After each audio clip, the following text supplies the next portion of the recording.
আবার মোহাব্বত এটা অত্যন্ত দামি একটা জিনিসের নাম।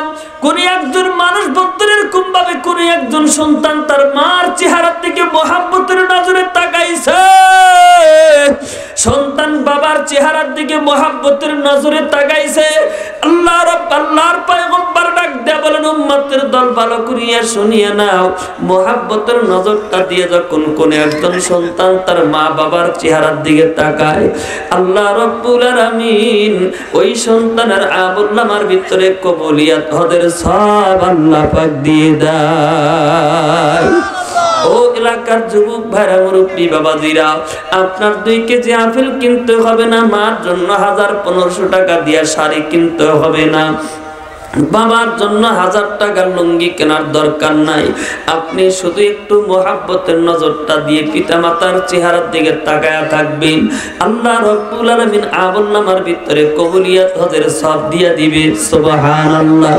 বন্ধুরে, বর্তমান হজ করতে কিন্তু 6 থেকে 7 লক্ষ টাকার মতন খরচ হয়ে যায়।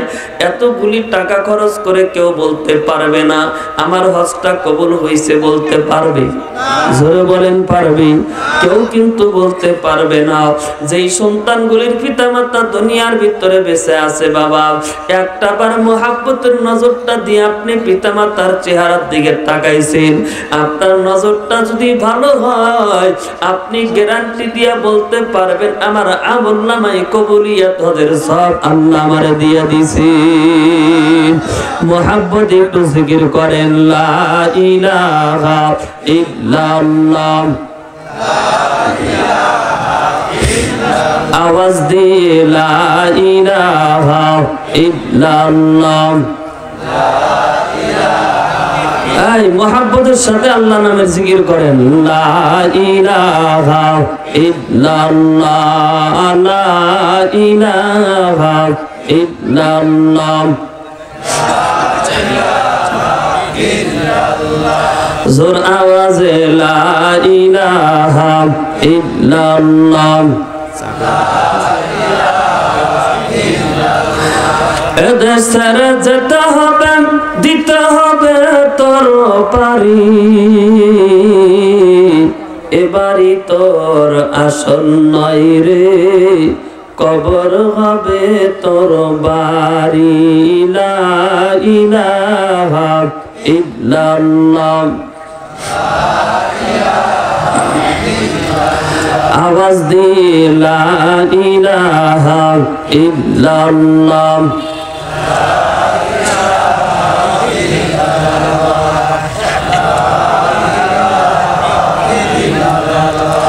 মোহাব্বত লা ইলাহা ইল্লাল্লাহ। মুসলমান বাবাদিরা, আবার আমি আপনাদের কাছ থেকে তাহলে জানতে চাই, মোহাব্বত এটা কম দামি না বেশি দামি? আওয়াজ করে বলেন, কম দামি না বেশি দামি?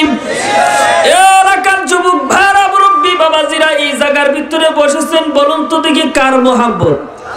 আওয়াজ করে বলেন, কার মোহাব্বত? আল্লাহ পাকের মোহাব্বত এই জায়গার ভিতরে বসিয়া গেছেন। বাজার আগামী কালও কিন্তু আপনাদের এই রায়গঞ্জের এলাকার ভিতরে আপনি এরকম ভাবে বন্ধুরে বিনোদনের মঞ্চ পাইবেন, কিন্তু কোরআনের এমন একটা মাহফিল কি পাওয়া যাবে? এই মাহফিলটা কিন্তু বছরে একবারে হয়, দ্বিতীয়বার পাওয়া যায় না। ও সোনার যুবক ভাইরা, মুরব্বী বাবাজিরা, আল্লাহ পাকের মোহাব্বত নিয়ে যেহেতু এই জায়গার ভিতরে আসছেন, বাজান ভালো করে একটু খেয়াল করবে। প্রত্যেকটা মানুষে কিন্তু এই জায়গার ভিতরে আমরা হাজিরা দিয়েছি, সকলে কিন্তু গুনাহগার।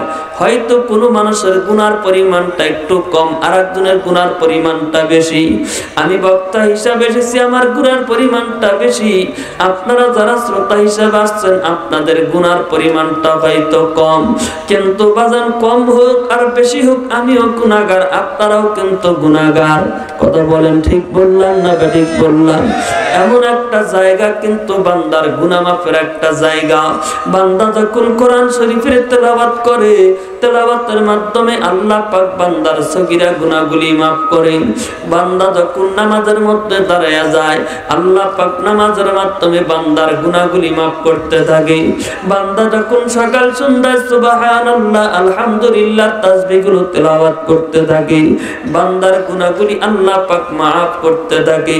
বলে এমনই ভাবে যখন কোন একজন বান্দা কোরআনের মাহফিলের ভিতরে ইখলাসের সাথে মহব্বতের সাথে একমাত্র আল্লাহকে রাজি আর খুশি করার উদ্দেশ্যে বান্দা যখন মাহফিলে বসে যায়, হযরত ইমামে কুরতুবী রাহমাতুল্লাহ আলাইহি বলেন আল্লাহ পাক ওই বান্দার জিন্দেগীর तमाम সগীরা গুনাহ maaf করিয়া দেন। আল্লাহু আকবার আওয়াজ দিয়ে বলেন। মুসলমান বাবাজিরা আমার, আপনারা যেহেতু এই জায়গার ভিতরে আসছেন, আল্লাহর মহব্বতে বসেছেন, আখিরি মোনাজাত পর্যন্ত মহব্বত থাকবে কার? আওয়াজ করে বলেন কার থাকবে? আল্লাহ পাকের মহব্বত অন্তরের ভিতরে থাকবে। আহারে বাজার আর মাঝে মধ্যে একটু মাথা নিচু করিয়া চোখ দুইটা বন্ধ করিয়া আপনার 40, 50, 60, 70, 80 বছরের হায়াতের জিন্দেগির দিকে আপনি একটু মেহেরবানি করে তাকাবেন। আপনি হিসাব করিয়া দেখবেন আপনার জিন্দেগিতে কতগুলি নেক আমল, কতগুলি বদ আমল। যদি হিসাব করিয়া দেখতে পান নেকির চাইতে গুনার সংখ্যাটা বেশি হইয়া গেছে। ওরে বাজান, আজকের এমন একটা মাহফিলের ভিতরে বসিয়া গাও, আপনার দিলটা নরম করিয়া যদি মাওলার মহব্বতটা কলিজার ভিতরে বসাইয়া দিলে দিলে তওবাখানা করিয়া এক ফোঁটা চোখের পানি মাওলার জমিনের ভিতরে ছাড়িয়া যদি কোন একজন বান্দা গোপনে গোপনে মাওলার কুদ্দুতি পাটা ধরিয়া ফেলে আর আল্লাহরে ডাক দিয়া বলে, আল্লাহ জীবন বড় অন্যায় করেছি, অপরাধ করেছি, গুনাহ করেছি গো মাওলা। আজকে কোরআনের মাহফিল, কোরআনের মাজমার ভিতরে বসিয়া তোমার দরবারে তওবা করে তোমার দরবার দুইখানা কুদ্দুতি পা ধরলাম। আজকে তোমার কাছে ক্ষমা চাই, মাপ চাই, যতক্ষণ পর্যন্ত তুমি আমারে মাপ না করবা আজকের এই মাহফিল থেকে বের করবা না। যদি বান্দা গোপনে গোপনে চোখ থেকে পানিটা যদি ছাড়িয়ে আল্লাহকে আল্লাহ বলিয়া ডাক দিতে পারে, বান্দার এই মহব্বতের ডাকটাই আল্লাহ পাক খুশি হইয়া গাও আমার আপনার জিন্দেগীর तमाम গুনাহগুলিকে maaf করিয়া দিবে। ও পুরাতন তেলিচারাবাসীর, আমি আপনাদের খেদমতে একটা কথা বলতে চাই। আজকের এই মাহফিলের ভিতরে আসার দ্বারা বসার দ্বারা যদি আমার আপনার গুনাহটা আল্লাহ পাক maaf করিয়া দেয়, বলুন তো দেখি এর চাইতে কি বড় আর চাওয়া পাওয়ার কিছু আছে? জোরে বলেন আছে? এর চাইতে কিন্তু বড় চাওয়ার পাওয়ার বন্ধরে কিচ্ছু নাই। যদি আল্লাহ পাক আমাদেরকে maaf করিয়া দেয়, মাপ এটা অত্যন্ত দামি একটা জিনিস। আল্লাহর মহব্বতের মাধ্যম দিয়ে আল্লাহ পাক তারে maaf করিয়া থাকে। হযরত মুসা পয়গম্বরের জামানার একটা ঘটনা। বন্ধুরে, পয়গম্বর মুসা আলাইহিস সালাতু ওয়াস সালামের সময় একজন যুবক ছিলেন। বন্ধুরে, তিনি একজন মদারু। সব সময়ের জন্য তিনি মদ খাইতেন, সব সময়ের জন্য তিনি জুয়ার আসরে বসিয়া থাকতেন। মা তার হাত ধরে বলতেন, বেটারে মদ তুমি খাইও না। বেটাকে বলতো, বেটারে তুমি জুয়া খেলো না, অন্যায় কাজগুলো করো না, তুমি নামাজ কালাম এগুলা পড়তে থাকো। কিন্তু সন্তান মার কথা শোনে না। বাবাও অনেক সময় ভালোভাবে বলে, অনেক সময় তার শাসন হিসাবেও বলে, কিন্তু সন্তান বাবা মার কোনো কথায় তিনি ফিরে আসে না। আত্মীয় স্বজন আপনজন বন্ধুরে সকলেই তার শাসন করে, কিন্তু তার শাসন মানে না। আল্লাহর বান্দা একের পর এক বন্ধুরে তিনি মদ খেয়ে যাচ্ছেন। আল্লাহর বান্দা তিনি একের পর এক জুয়া তিনি খেলতেছেন। জনম দুঃখিনী মা তিনি সেজদার ভিতরে পড়িয়া গাও মাওলার কাছে চোখের পানিটা ছাড়ে আর কান্দে আল্লাহরে ডাক দে, বলে আল্লাহ তোমার কুদ্দুতি পার ভিতরে আমি চোখ থেকে মহব্বতের এক ফোঁটা পানিটা ছাড়িয়া দিলাম। আমার সন্তানটারে তুমি ওই সমস্ত পাপাচার কাছ থেকে, গুনাহের কাছ থেকে, তোমার অপছন্দের কাছ থেকে ফিরাইয়া দাও। আমার সন্তানটারে একজন দিনদার পরহেজগার মুত্তাকিন জামানার একজন বড় ওলি হিসাবে তুমি কবুল করিয়া নাও। মা বন্ধুরে তিনি এরকম ভাবে দৈনন্দিন চোখের পানি ছাড়ে আর আল্লাহর দরবারে কান্দে। কিন্তু বন্ধুরে মার চোখের পানি ছাড়ার বন্ধুরে ফলাফলটা মা পাই না। 1 মাস 2 মাস 1 বছর 2 বছর এরকম ভাবে পার হয়ে যাচ্ছে। একদিন মা গভীর রাতে উঠিয়া চোখের পানিটা ছাড়িয়া আল্লাহরে ডাক দিয়া বলে, আল্লাহ সন্তানের জন্য তো পিতামাতার দোয়া কোনো সময়ের জন্য ফেরত দাও নাও। আমি মা হয়ে দোয়া করছি, কিন্তু তুমি তো দোয়াটা কবুল করছো না। আল্লাহর বান্দী তিনি এরকম ভাবে দোয়াটা করতেছেন, দোয়া করতেছেন। যুবক বন্ধুরে তিনি একদিন মদের আসর থেকে বাড়ির দিকে ফিরতেছেন।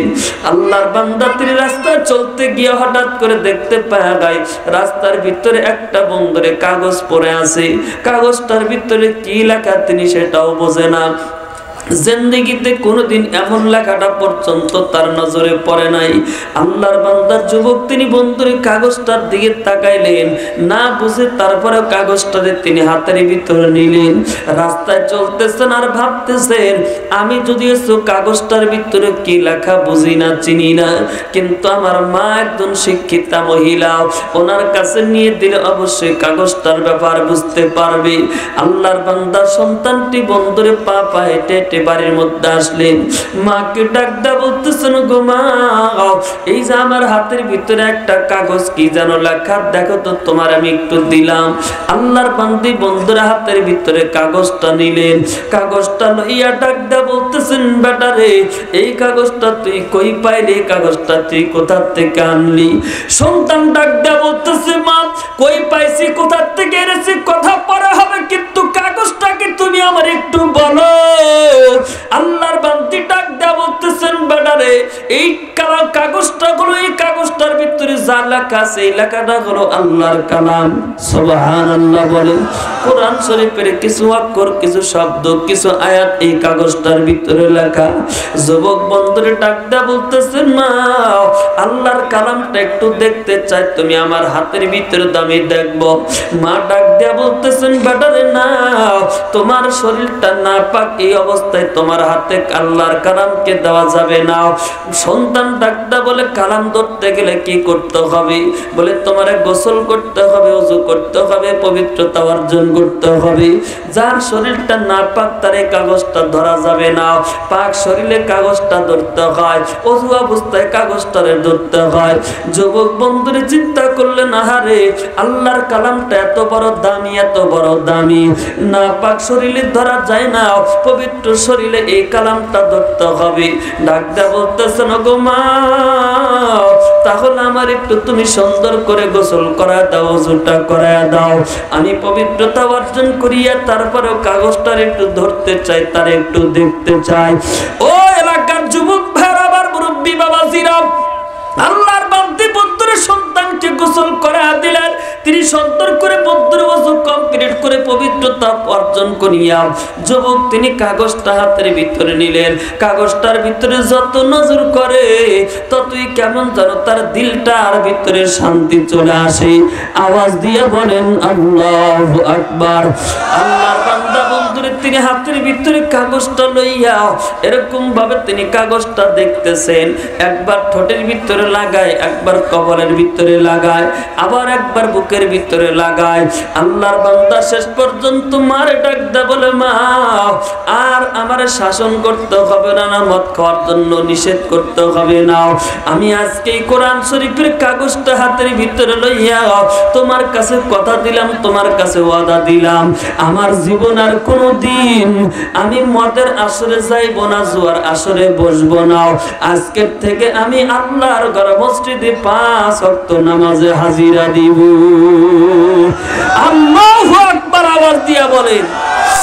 মুসলমান বাবাদিরা আমার, মার চোখের পানি, সন্তানের মধ্যে কোরআনের মহব্বত, এই মহব্বতটার কারণে যদি আল্লাহ পাক তারে মাফ করিয়া থাকে, ও মুসলমান, আজকেও তো আপনারা আমরা এই কোরআনের মাহফিলের ভিতরে এসেছি আল্লাহর মহব্বত আর ভালোবাসা নিয়া। মহব্বত এটা অত্যন্ত দামি জিনিস। আল্লাহ পাক মহব্বতের কথা নিজেই কোরআনের ভিতরে বলেছেন, কুল ইন কুনতুম তুহিব্বুনাল্লাহ ফাত্তাবিউনি ইউহিব্বুকুমুল্লাহ। আওয়াজ দিয়ে বলেন আল্লাহু আকবার। মহব্বতের কথা বলুন তো কে বলেছেন? আওয়াজ করে বলেন কে বলেছেন? মহাব্বতের কথা কিন্তু আল্লাহ পাক নিজেই বলেছেন। ও এলাকার যুবক ভাইরা, আমার মুরব্বী বাবাজিরাও, সব জিনিসের মহাব্বত কিন্তু করলে আল্লাহরে পাওয়া যাবে না। কি বলেন যাবে? সব জিনিসকে কিন্তু মহাব্বত করলে আল্লাহরে পাওয়া যাবে না। যাকে মহাব্বত করলে আল্লাহরে পাওয়া যাবে তাকে মহাব্বত করতে হবে। আল্লাহর কোরআনকে মহাব্বত করতে হবে, আল্লাহর ঘর মসজিদকে মহাব্বত করতে হবে, পিতা মাতাকে মহাব্বত করতে হবে, কোরআনের মজমাকে মহাব্বত করতে হবে। এই জমিনের ভিতরে যতগুলি ওলামায়ে কেরাম আছেন তাদেরকে মহাব্বত করতে হবে। যদি কেউ বন্ধুরে মহাব্বতে মদ খায়, বলুন তো দেখি এই মহাব্বতে কি আল্লাহ পাওয়া যাবে? জোরে বলেন। মহাব্বতে মদ খাইলে এর দ্বারা কিন্তু আল্লাহরে পাওয়া যাবে না। মহাব্বতে যদি কেউ জিনা করে, এই মহাব্বতে কি আল্লাহ পাওয়া যাবে? আওয়াজ করে বলেন। তাইলে মহাব্বতের জায়গা বেজায়গা আছে না নাই? জিনিস অজিনিস আছে না নাই? অবশ্যই কিন্তু আছে। এই জন্য মহাব্বত সব জায়গায় করা যাবে না। আপনি যদি মহাব্বত করে আল্লাহর ঘর মসজিদের জন্য কিছু দেন, তাইলে আপনার মহাব্বতটা কাজে লাগবে, আল্লাহ খুশি হবে। ঠিক না বেঠিক? কিন্তু আপনি মহাব্বত করে আল্লাহর ঘরে না দিয়া ফুটবল খেলার জন্য আপনি 50,000 টাকা দিলেন মহাব্বতে, বলুন তো দেখি আল্লাহ খুশি হবে না বেজার হবে? আরো জোরে বলেন, খুশি হবে না বেজার হবে? সব জিনিসকে মহাব্বত করা যাবে না। যেইটাকে মহাব্বত করলে আল্লাহ খুশি, এমন জিনিসটাকে মহাব্বত, এটা দামি একটা মহাব্বত। যেই জিনিসটারে মহাব্বত করলে আল্লাহ বেজা, এই জিনিসটা কিন্তু মহাব্বত করা যাবে না। আওয়াজ দিয়ে বলেন, ঠিক বললাম না ঠিক বললাম? মুসলমান বাবাদিরা আমার, হযরত বাইজিদ বুস্তামি রাহমাতুল্লাহর বাবা কোরআনের মহাব্বত, কোরআনের ভালোবাসা তার উত্তরে ভিতরে এতই ছিল, তার বিবিকে ডাক দেয়া বলতেছেন, বিবি রে, আমার শরীরটা বেশি ভালো না, মনে হয় কতদিনের মধ্যে আল্লাহ পাক আমার দুনিয়া থেকে নিয়ে যাবে। মনটা সাক্ষী দেয় বেশি দিন আল্লাহর জমিনে থাকতে পারবো না। ও বিবি, আমার ঘরের ভিতরে ছোট্ট একটা বাচ্চা, এই বাচ্চাটারে তোমার হাতে আমি আমানত রেখে গেলাম। আমার সন্তানটারে তুমি দুনিয়ার কোনো ডাক্তার বানাবা না, ইঞ্জিনিয়ার বানাবা না, আমার এই সন্তানটারে তুমি বড় একজন কোরআনের আলিম বানাবা। সুবহানাল্লাহ বলেন। বাবার কোরআনের মহাব্বত আর ভালোবাসা কি পরিমাণ! বিবিরে মরণের আগে বন্ধুরি ওসিয়ত করতেছেন, আমি যদি মারা যাই আমার সন্তানটারে বড় একজন আলেম বানাইবা। বিবি ডাক দেয়া বলতেছেন, স্বামী গো, আলেম বানাইলে লাভটা কি তোমার কাছে জানতে চাই। ডাক দেয়া বলতেছেন, আলেম বানাইলে লাভ আছে। আমি যদি দুনিয়ার থেকে চলিয়া যাই আর আমার সন্তান যদি দুইটা হাত তুলি আল্লাহর কাছে ডাক দেয়া বলে, রব্বির রহমহুমা কামা রব্বায়ানি সগীরা। সকলি জবান খুলে পড়েন, রব্বির রহমহুমা কামা রব্বায়ানি সগীরা। যখন করে একজন সন্তান বাবা মার জন্য হাত তুলিয়া এমন দুয়াটা বলে, ওই বাবার কবরের ভিতরে যতই আযাব থাক না কেন আল্লাহ পাক তার কবরের ভিতরে আযাব দেয় না। সন্তানের দোয়ার বরকতে পিতা মাতার কবরখানাকে জান্নাতের বাগান আল্লাহ বানায়া দেয়। ডাক দেয়া বলতেছেন, বিবিরে, আমার আমল দিয়া যদি আমি জান্নাত নাও পাই, আমার সন্তানটার দোয়ার বরকতে কমপক্ষে জাহান্নামের আযাব থেকে বাঁচতে পারবো। এই জন্য আমার সন্তানটারে কোরআনের হাফেজ বানাইতে চাই, কোরআনের বড় একজন আলেম বানাইতে চাই।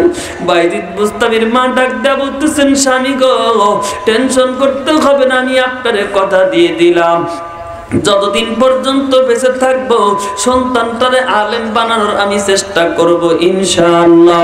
এমন কথাটা বন্ধুরে তার বিদায় দিয়ে দিলেন। কিছুদিনের মধ্যে বাইজিদের মা দুনিয়ার থেকে বিদায় বরণ করলেন। আল্লাহর বান্দি বন্ধুরে সন্তানটারে একদিন হাত ধরিয়া গাও মাদ্রাসার দিকে নিয়ে চলিয়া গেলেন। মাদ্রাসার ওস্তাদকে ডাক দেয়া বলতেছেন, হুজুর, আমার এই সন্তানটা আপনার কাছে নিয়ে আসলাম, সন্তানটার একজন কোরআনের হাফেজ বানাইতে চাই, আলেম বানাইতে চাই আমি, মার এটা বড় মনের আশা, মেহেরবানি করে আপনি একটু মাদ্রাসায় কবুল করিয়া নেন। আল্লাহর বান্দি বন্ধুর ওস্তাদের কাছে যখন কথাটা বললেন, ওস্তাদ ডাক দেয়া বলতেছিল, গো মা, আপনার আপনার সন্তান বাইজিদকে আমরা ভর্তি করিয়া নিলাম, টেনশন করবেন না, আপনি চলিয়া যান। বাইজিদের মা ডাক দেয়া বলতেছেন, হুজুর আমার যাবার পথে একটা কথা বলতে চাই, আমার এই সন্তানটারে যতদিন পর্যন্ত আলেম না হবে অতদিন পর্যন্ত আপনি আমার বাড়িতে পাঠাবেন না। আমি আজ থেকে নিয়ে গায়রে আলেম সন্তানের চেহারা দেখতে চাই না। যেদিন আমার সন্তানটা আলেম হবে, কোরআনের হাফেজ হবে, ওই দিন আমি মা আমার আলেম সন্তানের চেহারাটা প্রাণ ভরিয়া দেখব। চিৎকার দিয়া বলেন সুবহানাল্লাহ। মুসলমান বাবাজিরা আমার, আলেমকে মোহাব্বত করা এটা আল্লাহ পাক পছন্দের কাজ। কথা বলেন ঠিক না ঠিক? এই যে আজকে আপনারা মাহফিলের ভিতরে আসছেন, স্টেজের ভিতরে ওলামায়ে কেরাম বসে আছেন, এই জায়গার ভিতরে বন্ধুরা আপনারা শুধু নজর করে আছেন, তাকায় আছেন, মোহাব্বতের নজরটা দিয়ে তাকায় থাকবেন। বলে একজন হক্কানি আলেমের চেহারার দিকে যখন কোনো একজন মানুষ তাকায়, আল্লাহ পাক ওই বান্দার চোখের সগীরা গুনাহগুলি আল্লাহ মাফ করিয়া দেয়। বলুন তো দেখি, তাহলে আলেম দেখাটা ভালো না খারাপ? আওয়াজ করে বলেন, ভালো না খারাপ? আমরা ওলামায়ে কেরামকে ভালো নজরে দেখি নাকি বাঁকা নজরে দেখি? বাঁকা নজরের পরিমাণটাই বেশি। কথা বল ঠিক না ঠিক? এতদিন ছিল আমলিক আমলিক, আমরা জিকির করছি যে আমলিক আলেমদেরকে দেখতে পায় না, এখন আবার কিছু কিছু বিএমপি আছে দেখতে পারে না। ঠিক তাহলে আসতে কনকে? তার মানে আপনারা মনে সব বলে বিএনপি। আবার শুধু বিএনপিরা দেখতে পারে না তা না, বর্তমান কিছু আবার জামাত ইসলাম আছে, ওরাও কিছু মানুষকে দেখতে পারে না। রোগ কারোর ভিতরে কম নাই। আওয়াজ করে বলেন, ঠিক বললাম না ঠিক বললাম? বাপ যেই গুনাহ করে, সন্তান যদি একটু তালাশ করে দেখবেন বাপের গুনার পরিমাণটা কি। কি কথা বলে? মসজিদের ইমাম সাহেব একবারে যে ছবি তাও কিন্তু না, হেও গুনাহের কাজ নিয়ে অনেক ব্যস্ত থাকে। আওয়াজ করে বলেন। মুসলমান বাবাজিরা আমার, ভালো করে একটু খেয়াল করবেন, ওলামায়ে কেরামকে দেখা বুদ্ধর এটা কিন্তু সওয়াবের কাজ। নিজের সন্তানকে বুদ্ধর আলেম বানায় এটা একটা আল্লাহ পাকের মহব্বতের কাজ। ও মুসলমান, কিছু কিছু বাড়ির ভিতরে বাবা তার সন্তানকে আলেম বানাইছে, কিন্তু সন্তান যেই দিনের পথে চলতে বলে বাবা তা চলে না। কথা বলেন, আছে না নাই? তার মানে সন্তানকে বাবা তো বিশ্বাস করে না। কি ঠিক বললাম না ঠিক বললাম? আলেম বানাইছে কিন্তু সন্তানের কথা বিশ্বাস করে না। আমার একদিন এক বছর আসছেন, এসে বলতেছেন, হুজুর আমার এক ভাই মুফতি সাহেব হয়েছেন, তো মুফতি সাহেবের বিয়ে, উনি তো বিয়ে নিয়ে অনেক উল্টাপাল্টা অনেক কথা আমাদেরকে বুঝাইতেছেন, তা আমরা তো কেমন যেন হয়রান হয়ে যাইতেছি। আপনি একটু বলেন কোন পন্থায় এই আমার মুফতি সাহেবকে বিয়ে শাদী করাইলে হালাল তরিকায় হবে, শরীয়ত মোতাবেক হবে, এগুলো একটা আপনি বলেন। আমার ছোট ভাইকে ওইভাবেই আমি বিয়ে করাবো, শরীয়তের বাহিরে না। এখন বলেন তো দেখি, মুফতি সাহেব যিনি হয় তিনি কি কোরআন হাদিসের এলেম কালাম তার মধ্যে কম আছে? হ্যাঁ, মুফতি সাহেবের বিয়ে আর মুফতি সাহেবের এই বিয়ের ব্যাপারে তিনি যেইভাবে বলতেছেন ভাইয়ের কাছে পছন্দ না। আমার কাছে আসছেন এই বিষয়টা জানতে। আমি তারে ডাক দিয়ে বললাম, যদি আপনার এই বিয়েটা পরিপূর্ণ শরীয়ত মোতাবেক যদি করাইতে চান, তাহলে প্রথম নাম্বার কাজ আপনার ভাই মুফতি সাহেব যেইভাবে বলে ওইভাবেই করবেন, এটাই হলো সবক। মুফতি সাহেব কি উল্টা পাল্টা কাজ করবে? আওয়াজ করে বলেন, করবে? ভাইকে আলেম বানাইছেন, সন্তানকে আলেম বানাইছেন, তারপরে অনেক ভাই আছে ভাইকে নিয়ে বাঁকা নজরে কথা বলে, নানান রকমের তারা নিয়ে রহস্য করে, বাবা তার সন্তানের কথা শুনতে পারে না। না, আপনার সন্তান আলেম হয়েছে, মুহাব্বত করেন, আল্লাহর রহমত ঘরের ভিতরে আসবে। মুসলমান বাবাদিরা আমার, হযরত বাইজিদ বুস্তামি রাহমাতুল্লাহ আলাইহি মা মাদ্রাসার ভিতরে ভর্তি করিয়া দিয়া তিনি বাড়ির ভিতরে চলে আসলেন। ও এলাকার বাপ, আপনারা একটু ভালো করে খেয়াল করবেন। আমি জানি আপনাদের আজকে আমার আলোচনা অতটুকু ভালো লাগবে না, কারণ যিনি আছেন তিনি কিন্তু খুব ভালো। আমার পরে যিনি আছেন উনি কি সবাই তার দিকে তাকিয়ে আছে, কিন্তু উনি আসার আগেও তো কিছু গোছ মিছিল করা লাগবে নাকি? কিছু গোছান লাগবে না? না গোছালে তার ওনারে দেওয়া যাইতেছে না। যখন ভরপুর শ্রোতা হয়ে যাবে তখন ওনার আশাটাও কর্তৃপক্ষতে নাকি স্টেজে আনতেও খুব তাড়াতাড়ি নিয়ে আসবেন, দেরি করবেন না। এজন্য আপনারা বাহিরে যারা ওনার অপেক্ষায় আছেন যে উনি গেলেই আসবো না, আপনারা আসলেন, আপনারা আসলেই ওনাকে ইনশাল্লাহ আনা হবে। কি ঠিক না ঠিক? বাহিরে যারা ঘোরাফেরা করতেছেন মেহেরবানি করে চলে আসেন। হযরত বাইজিদ বুস্তামি রহমাতুল্লাহ আলাইহি ওনার মা বুদ্ধরে তিনি বাড়িতে চলে আসলেন। ও এলাকার মা, এলাকার বাবা যারা আছেন, আপনাদের সন্তানকেও কিন্তু মাদ্রাসায় ভর্তি করিয়া দেন। ভর্তি করিয়া দিয়ে আপনি বাড়িতে এসে কি করেন? বাইজিদের মা কি করলো? বাইজিদের মা বন্ধুরে তিনি বাইরের ভিতরে ঢুকিয়া সুন্দর করে ওযুটা বানাইয়া কিবলার দিকে যায়, নামাজটা বিছাইয়া আল্লাহর বান্দি তিনি সিজদার মধ্যে পড়িয়া চোখের পানিটা ছাড়ার আল্লাহরে ডাক দেয়, বলে আল্লাহ আমার সন্তানটারে ওই যে তোমার নবীর মাদ্রাসার ভিতরে ভর্তি করিয়া দিলাম কোরআনের হাফেজ বানানোর জন্য, বড় একজন আলেম বানানোর জন্য, আমি মা দুইটা চোখের পানি ছাড়িয়া তোমার দরবারে দরখাস্ত জানাই। ওগো আল্লাহ আমার সন্তানটারে তুমি হাফেজ আলেম হিসাবে কবুল করিয়া নাও, জামানার সবচাইতে বড় একজন বুজুর্গ হিসাবে তুমি কবুল করিয়া নাও। চিৎকার দিয়া বলেন সুবহানাল্লাহ। এ মুসলমান, বাইজিদ বুস্তামি রাহমাতুল্লাহ আলাইহির মা এমন ভাবে দোয়া করেছিলেন, আর দোয়াটা আল্লাহ পাক এমনই ভাবে কবুল করিয়াছিলেন। বাজার বাইজিদ বুস্তামি এত বড় একজন বুজুর্গ ছিলেন, এত বড় একজন আল্লাহওয়ালা ছিলেন। হযরত বাইজিদ বুস্তামি যখন মক্কা মদিনায় প্রথম নাম্বার বন্ধুরে হজ করার জন্য যায়, একবার বন্ধুরে তার হজ করতে একদিন দুই দিন লাগে নাই, বাইজিদ বুস্তামি রহমাতুল্লাহ আলাইহির 13টা বছর লেগেছে। কয় বছর? আওয়াজ করে বলেন কয় বছর? বাইজিদ বুস্তামির সম্পর্কে বন্ধুরে অনেকগুলো কথা আছে, কিন্তু বলার মতন সময় নাই। শুধু এতটুকু কথা বলতে চাই, মা এমনই মহাব্বতে চোখের পানিটা ছেড়ে আল্লাহকে ডাক দিয়েছিলেন। আল্লাহ পাক ওই বান্দির কথাটা এমনই ভাবে কবুল করিয়া নিয়েছেন। বাইজিদ বুস্তামি যখন মক্কার ভিতরে যায়, একটা কদম বন্ধুরে তপ করার জন্য যখন ফালায়, আল্লাহর ওলি বন্ধুরে 2 রাকাত নামাজ পড়েন, আবার বন্ধুরে আরেকটা কদম উঠায় আবার 2 রাকাত নামাজ পড়েন, আবার বন্ধুরে আরেকটা কদম ফালায় আবার 2 রাকাত নামাজ পড়েন। বলে এইভাবে যতগুলি কদম তার ফালান লাগছে, প্রত্যেকটা কদম ফালায় আর 2 রাকাত করে নামাজ পড়ে। সুবহানাল্লাহ। হযরত বাইজিদ বুস্তামি রাহমাতুল্লাহ আলাইহির মা চোখের পানি ছেড়ে বন্ধুরে তিনি ঘরের ভিতরে কাঁদতেছেন। বাইজিদ বুস্তামি তিনি মাদ্রাসায় আলিফ বা তাসার সবক শুরু করিয়া দিয়েছেন, নুরানি কায়দা শেষ, বন্ধুরা আমপারা পড়া শুরু করিয়া দিলেন। আমপারা সূরাগুলো পড়া শেষ, বাইজিদ বুস্তামির কোরআন শরীফ হাতে দিয়েছেন, কোরআন শরীফ তেলাওয়াত করতেছেন, নাজারা পড়তেছেন। দেখে পড়া বন্ধুরা শেষ তারা মুখস্থ করার জন্য ওস্তাদ এরকম ভাবে সবক দিয়ে বাইজিদ বুস্তামি কোরআন মুখস্থ করা শুরু করছেন। কিন্তু বাজান মাঝে মধ্যে দেখা যায় আসরের নামাজের পর অনেকগুলো তার বন্ধু থাকে, সাথীরা থাকে। এই সাথীগুলো বন্ধুরে তারা এরকম যখন বের হয়, অনেক সাথীর বড় ভাই, অনেক সাথীর বন্ধুরে বাবা মাদ্রাসার ভিতরে আসে। ওই সাথীগুলোকে টান দিয়া বুকের ভিতরে নেয়, হাতের ভিতরে টাকা দেয়, সদাই পাতি বন্ধুরে তাদের হাতের ভিতরে দেয়। বাইজিদ বুস্তামি তিনি দূরে এরকম ভাবে বসে বসে চোখের পানিটা ছাড়ে, আল্লাহরে ডাক দিয়া বলে, আল্লাহ দুনিয়ার ভিতরে যদি আমার বাবা থাকতো, আমার এরকম ভাবে দেখার জন্য আসতো, সদাই দিত, টাকা পয়সা দিত। ওরে মালিক, আমার তো বাবা দুনিয়ার ভিতরে নাই, তোমার দরবারে দরখাস্ত জানাই, আমার বাবার কবরখানাকে জান্নাতের বাগান বানায়া দাও। ও এলাকার যুবক ভাইরা, মুরব্বী বাবাজিরা, আজকের এই মাহফিলের ভিতরে বসে আছেন মাওলার মহব্বত আর মাওলার ভালোবাসায়।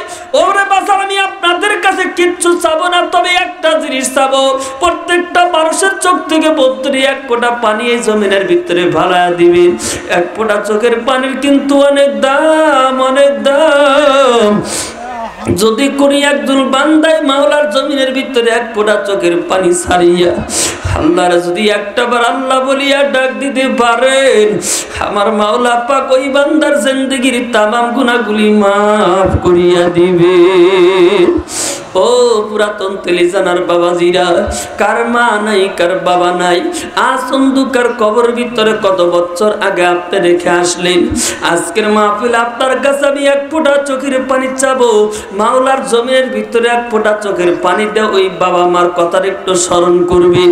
আপনার চোখের পানির উসিলায় বাবা মার কবরখানাকে জান্নাতের বাগান বানায়া দিবে। রাজি আছেন তো ইনশাআল্লাহ? কারা কারা রাজি আছেন একটু হাত তুলে দেখান। ও বাজান, এই মজমাটা কিন্তু কান্নার মজমা, এই মজমাটা হলো বন্ধুরে গুনাহ মাফের একটা মজমা। এমন একটা মজমা হলো ওলি আল্লাহদের মজমা। কথা বলেন ঠিক না বেঠিক? আজকের এই মাহফিলটার ভিতরে বসিয়াও আখেরাতটা একটু দরিয়া না, আখেরাতের বন্ধুরে কিছু পুঁজি আপনি জোগায় না। দুনিয়ার ভিতরে যা অন্যায় অবিচার ব্যভিচার করেছেন আল্লাহর কাছে ক্ষমা চান, মাপ চান। বাইজিদ বুস্তামি রহমাতুল্লাহ রায় বন্ধুরে তিনি কান্দেন। এরকম করতে করতে তার বন্ধুর সময়টা পার হচ্ছে। একদিন বন্ধুরে তিনি তার ওস্তাদের কাছে চলিয়া গেলেন। সংক্ষেপে কথা, ওস্তাদের কাছে গিয়া চোখের পানি ছাড়ে। ওস্তাদ বাইজিদ বুস্তামির চোখের পানিটা দেখে সহ্য করতে পারে না। এমন বিনয়ের সাথে বন্ধুরে এমন আবেগ জড়িত কণ্ঠে তিনি কাঁদতেছেন। ওস্তাদও চোখের পানি ধরে রাখতে পারেন নাই। ডাকটা বলতেছেন, বাইজিদ তুমি আজকে আমার সামনে সেরকম ভাবে কাঁদতেছো, কারণটা কি? তোমার কি হয়েছে তুমি বলো। বাইজিদ চোখের পানিটা ছাড়ার ডাক দেয়া বলতেছেন, হুজুর কত সাথীর বাবা আসে কোলে নাই, কত সাথীর ভাই বেড়াদার আসে তারে কোলে নাই, কত সাথীরা বাড়িতে যায় পিতা মাতার সঙ্গে সাক্ষাৎ করে আসে। আমি আজ কয়েকটা বছর ধরে মাদ্রাসায় আসলাম, কোনোদিন বাবারেও দেখতে পাইলাম না, ভাই ব্রাদার কেউ নাই, মা কোনোদিন আমার দেখতে আসলো না। কিন্তু আমার দিলটা কেমন যেন মা দেখার জন্য আমার ভেঙে যাচ্ছে, মা দেখার জন্য আমি কেমন যেন পেরেশানি হয়ে যাচ্ছি। মেহেরবানি করে আপনি যদি আমার একটু অনুমতি দিতেন, ছুটি দিতেন, আমি বাড়িতে গিয়া মার সোনার মুখখানা একটা বার নজর দিয়া দেখে আসতাম। বাইজিদ বুস্তামির বাবা বন্ধুরা তিনি বড়, বাইজিদ বুস্তামির ওস্তাদ বড় টেনশনের মধ্যে পড়িয়া গেলেন। বাইজিদের মা বলেছেন, সন্তান আলেম না হওয়া পর্যন্ত ছুটি দিবেন না। বাইজিদ মাত্র কয়েক পারার সবক পড়তেছেন, আলেম তো হয় নাই, কেমনে তারে ছুটি দিই। একদিকে মার নিষেধ, আর একদিকে বাইজিদের কান্না। ওস্তাদ সহ্য করতে না পারিয়া ডাক দেয়া বলতেছেন, বাইজিদ রে আমি তোমারে মা দেখার জন্য ছুটি দিতে পারি, তবে একটা শর্তের বিনিময়। কি শর্ত বলেন?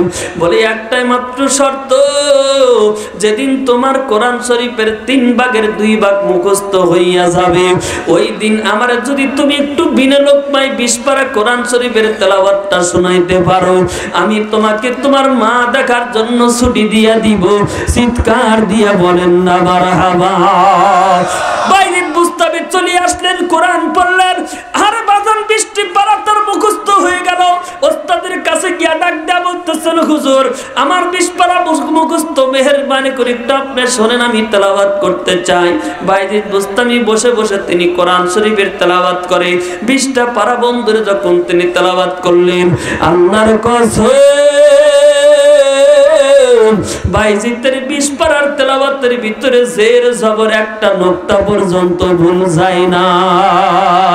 আল্লাহু আকবার আওয়াজ দিয়া বলেন। এ সোনাম যুবক ভাইরা, মুরব্বি বাবাজিরা, বাইজিদ বুস্তামির ওস্তাদ বন্ধুরে ডাক দেয়া বলতেছেন, বাইজিদ রে যাও, আমি তোমার ছুটি দিলাম, তোমার মারে দেখে দেরি করিও না, তাড়াতাড়ি করে চলে আসো। বাইজিদ বুস্তামি মা দেখার জন্য রওনা করলেন। তদানীন্তনকালে বন্ধুর এরকম গাড়ি ঘোড়া ছিল না, রাস্তাও ছিল না, মরুভূমির পথটা পার দিয়ে তিনি মা দেখার জন্য বাড়িতে যাইতেছেন। কিতাবের ভিতরে লেখা হয়, বাইজিদ বুস্তামি রহমাতুল্লাহ আলাইহি বাড়িতে যাইতে যাইতে বন্ধুরে অন্ধকার হয়ে গেছে, রাত হয়ে গেছে। গেটের ভিতরে দাঁড়ায় বাইজিদ তিনি মারে সালাম দিলেন, মারে বারবার ডাক দিয়ে বলতেছেন, গো মা তোমার সন্তান বাইজিদ গেটের ভিতরে আসছে, তুমি একটু গেটটা খোলো, তোমার সঙ্গে সাক্ষাৎ করব। বাইজিদের মা একটা বার ভিতর থেকে ডাক দেয়া বলতেছেন, তুমি কোন বাইজিদ? আমার বাইজিদ তো যতদিন পর্যন্ত আলেম না হবে অতদিন পর্যন্ত তো আমার বাড়িতে আসবে না। আমার বাইজিদের কণ্ঠটা তুমি কোন বাইজিদ নকল করিয়া আমার গেটের ভিতর আসতো, তুমি গেট থেকে চলিয়া যাও। যতদিন পর্যন্ত আমার সন্তান আলেম না হবে অতদিন পর্যন্ত আমি গায়রে আলেম সন্তানের চেহারা দেখতে চাই না। আল্লাহু আকবার আওয়াজ দিয়া বলেন। এলাকার মা বোন যারা আছেন ভালো করে খেয়াল করবেন, বাইজিদের মা কোরআনকে কেমন মোহাব্বত করতেন, আলেমকে কেমন মোহাব্বত করতেন। আমাদের এলাকার যে সমস্ত মা বোন আছে সন্তানকে মাদ্রাসায় ভর্তি করিয়া দিছেন, আর একটা সন্তান বাড়িতে আছে স্কুলে পড়ে, স্কুলে যেটা পড়ে তার হাতের ভিতরে এত একটা মোবাইল, কথা বলা আছে না নাই? ঘরের টেবিলের ভিতরে বড় একটা বন্ধুর এরকম ভাবে কম্পিউটার সেট করিয়ে দিয়েছেন। বড় ছেলেটা মোবাইল টিপে কম্পিউটার দেখে, কোনো রকমের দোষ নাই। ছোট ছেলেটা মাদ্রাসায় এসে যদি মোবাইলটা ধরে বড় ভাই ধমক দেয়, টেলিভিশনের সামনে বসতে বন্ধুরে বাবাও গালি দেয়, মাও গালি দেয়, কথা কয় না? ছোট ছেলেটা চিন্তা করে মাদ্রাসায় পড়লে এত দোষ, যার মাদ্রাসায় পড়বো না আজ থেকে স্কুলে ভর্তি হব, কথা কোন ঠিক না ঠিক? ও সন্তানের মা, বাইজিদ বুস্তামির মা চোখের পানি ফালাইয়া যায় নামাজটা ভিজাইলো, আর তুমি তোমার সন্তানকে মাদ্রাসায় ভর্তি করে টেলিভিশনের সামনে বসলা। কোরআন আর হাদিস কিন্তু এত সহজ না রে মা। যদি সন্তানকে আলেম বানাইতে চাও, কোরআনের হাফেজ বানাইতে চাও, আখিরাতের ময়দানে যদি মুক্তি পাইতে চাও, তাহলে অবশ্যই তোমার চোখের পানিটা দিয়ে যায় নামাজ ভিজাইতে হবে। কথা বলেন ঠিক বললাম না ঠিক বললাম? বাইজিদের বাপ উত্তরে আলেমকে এত মোহাব্বত করতেন, বারবার বাইজিদ ডাক দিলেন কিন্তু তার দরজা খুললেন না, গেটটা খুললেন না। 1-2 ঘন্টা পরিমাণ সন্তান দাঁড়িয়ে থাকলো কিন্তু মা তার গেটটা খোলে না। শেষ পর্যন্ত ওখান থেকে ফিরিয়ে গাও, আসমানের দিকে তাকায় আসমানের মালিককে ডাক দেয়া বলে, গো আল্লাহ, তোমার সাক্ষী রেখে আমি কথা বললাম মালিক, যতদিন পর্যন্ত আলেম না হইতে পারবো অতদিন পর্যন্ত আমি আর মার কাছে আসবো না। বাইজিদ বুস্তামি গভীর রাত্রে বদ্রে পাপা হাঁটি হাঁটি করে তিনি মাদ্রাসায় চলে গেলেন। সকালবেলা তার ওস্তাদের সঙ্গে সাক্ষাৎ। ওস্তাদ ডাক দেয়া বলতেছেন, কি ব্যাপার বাইজিদ, তুমি এত তাড়াতাড়ি আসলা, তুমি কি বাড়িতে যাও নাই? বাইজিদ বুস্তামি সবকিছু খুলিয়া বললেন, চোখের পানিটা ছাড়িয়া ওস্তাদের কাছে কাঁদলেন। ওস্তাদকে ডাক দেয়া বলতেছেন, হুজুর কথা দিলাম আরেক না হওয়া পর্যন্ত তার বাড়িতে যাব না। বাইজিদ বুস্তামি বন্ধুরে 30 পারার হাফেজ হইলেন। এরপরে বন্ধুরে কিতাব পড়তে গিয়া, কিতাবখানাতে পড়তে গিয়া তিনি ওই লাইনে বড় একজন আলেম হইলেন। মাঝখানে প্রায় 18 বছরটি পর্যন্ত তার পার হয়ে গেল। হযরত বাইজিদ বুস্তামি রহমাতুল্লাহ আলাইহি ও বাজান আসরের নামাজটা পড়িয়া ওস্তাদ ডাক দেয়া বলতেছেন, বাইজিদ আগামীকাল সকালবেলা তোমার মাথার ভিতরে একটা এলেমের পাগড়ি আমি পরাইয়া দিব। তুমি আলেমের পাগড়ি, এলেমের পাগড়ি খানা মাথায় লইয়া তুমি তোমার মার সঙ্গে আগামীকাল সাক্ষাৎ করার জন্য যাইবা। চিৎকার দিয়া বলেন সুবহানাল্লাহ। সংক্ষেপে কথারে বাজার বাইজিদ বুস্তামির উস্তাদ এমন করে কথাটা বলছেন, ইশার নামাজ পড়িয়া রাত্রিবেলায় মধ্যরে ওস্তাদ বিছানার ভিতরে ঘুমায়া গেছেন। আমার আপনার পয়গম্বর মদিনার থেকে বাইজিদের উস্তাদের সামনে এসে ডাক দেয়া বলতেছেন, ও বাইজিদের উস্তাদ, সকালবেলা বাইজিদের মাথার ভিতরে এলেমের পাগড়ি পরায়া দিবা। শুধু এলেমের পাগড়িটা, তার মাথায় একটা পাগড়ি পরায়া দেওয়া হবে না। আমি পয়গম্বর ঘোষণা করিয়া দিলাম, বাইজিদের মাথার ভিতরে আরেকটা তাসাউফের পাগড়িও পরাইয়া দিবা। আল্লাহু আকবার আওয়াজ দিয়া বলেন। বাইজিদ বুস্তামি শুধু শরীয়তের আলেম হয়েছে তা কিন্তু না, তিনি একজন মারিফাতের লাইনের অনেক বড় একজন আলেম। ও সোনার যুবক ভাইরা, মুরব্বী বাবাজিরা, পরের দিন সকালবেলা 2টা পাগড়ি তার মাথায় ওস্তাদ লাগায়া দিলেন। বাইজিদ বুস্তামি বাড়ির মধ্যে চলিয়া গেলেন। মার কাছে গিয়া দেখেন মা অনেক বৃদ্ধা হয়ে গেছে, একদম দুর্বল হয়ে গেছে। মার কাছে গিয়া ডাক দেয়া বলতেছেন, গো মা, আমি তোমার বাইজিদ আজকে আলেম হয়েছি, তোমার কাছে এসেছি।